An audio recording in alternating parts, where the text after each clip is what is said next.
Okay, so I kind of feel like a bit of an imposter. I have been using the word minimalist to describe kind of our home, our lifestyle, whatever, but that's not entirely true. Our home is very lived in, I guess you can say. We do have stuff. My goal is not to have the least amount of stuff as possible. My goal is to have a amount that I can reasonably and properly manage, which is really not a lot. So that does lean us towards that minimalist, but I don't know if I can officially call us minimalist, especially after watching some YouTube videos where people that had large families like ours went and counted their belongings, and they're like, less than 3,000. I am not going to count our stuff because it would be a lot. So there's that. Take it with a grain of salt. But we are trying to be careful about what comes into our home and intentional and follow those kind of minimalist principles. And for the month of April, we were doing so good. We had brought in the least amount of all the months until the last Saturday, where I went and helped my mom declutter her house. And by helping her declutter her house, I mean I took stuff from her house and brought it to my house. And that more than doubled the amount of stuff that came into our home.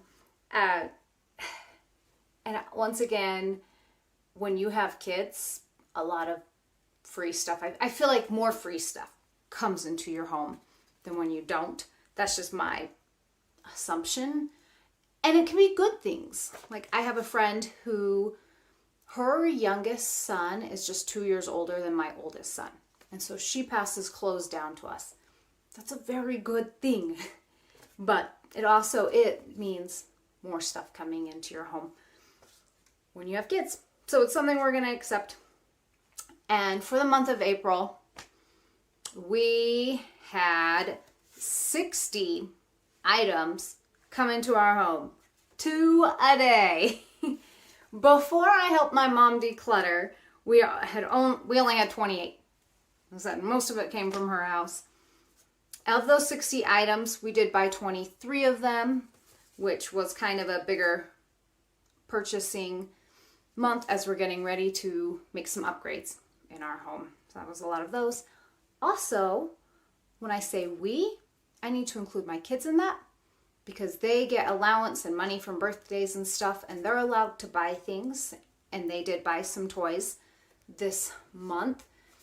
And for clarification, when they do buy a toy set, I just count it as one item. I'm not going to count every little piece. Likewise, when things leave our home, I count, it's like a game is leaving our home. I'm not going to go count every little piece. And then I don't count like broken bobby pins and random game pieces, things like that when we're getting rid of them. I just try to count whole items to keep that a little bit more balanced. We also did a lot of decluttering. So even though we brought in 60 items, we did declutter 153 items, which was one of our biggest decluttering months. Once again, I may or may not have bribed my children to declutter their bedrooms. So that's kind of how our numbers got so big, is they were highly motivated to declutter their bedrooms. And so we will see as the year goes on, as we've been decluttering these rooms, how those numbers change. But still, we'll take the win. And I want to talk a little bit about decluttering. I know it can be hard for some people to let things go. And something that I feel strongly about is, like, people hate throwing things away. They feel it's wasteful. And so they keep things in their home. And to me, I look at it, the landfill was created for a purpose, to take our unwanted things that nobody else wants. Our home should not be the landfill. It's not the place to store garbage.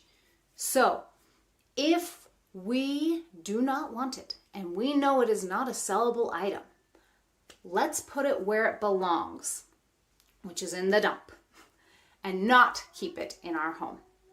Along with your house not being a landfill and should not be used to store garbage, it is also not a storage unit.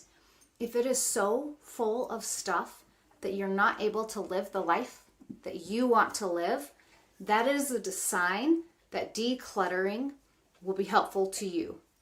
Our stuff should not be a burden. It should be an asset to help us live the life that we want to live. And I find to do that, it really takes a lot less than we think.